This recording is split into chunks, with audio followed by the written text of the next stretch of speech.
મારું નામ ડૉક્ટર સંજય ઠુંબર છે। હું મોટા વરાછા સુરત ખાતે જનરલ પ્રેક્ટિસ કરું છું। મારા પપ્પા ધીરુભાઈ ઠુંબર, જેઓ 6 મહિનાથી જમણા પગનો દુખાવો હતો। જમણા ઘૂંટણમાં અંદરનો સાંધો એમનો ઘસાઈ ગયો હતો। એક્સરે પાડીને મેં ઓપિનિયન લીધા 2-3 ડૉક્ટર્સના, તો એમને સંપૂર્ણ સાંધો બદલાવવાની સલાહ આપેલી।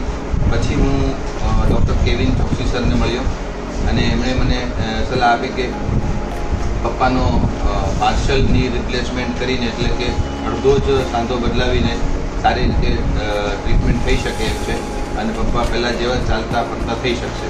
પહેલાં એ 5-7 મિનિટ જેવું ચાલતા હતા, તરત એમને ઊભરી જવું પડતું, તો આજે 30 મિનિટ સુધી સારી રીતે ચાલી શકે છે।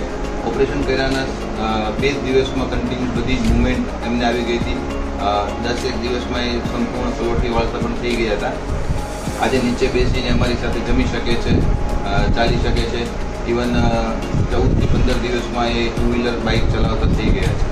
એટલે ડૉક્ટર કેવિન સર ચોકસીનો અમે આભાર માનીએ છીએ કે પપ્પાને પહેલાં જેવા હાલતા ફરતા કરી દીધા। Thank you.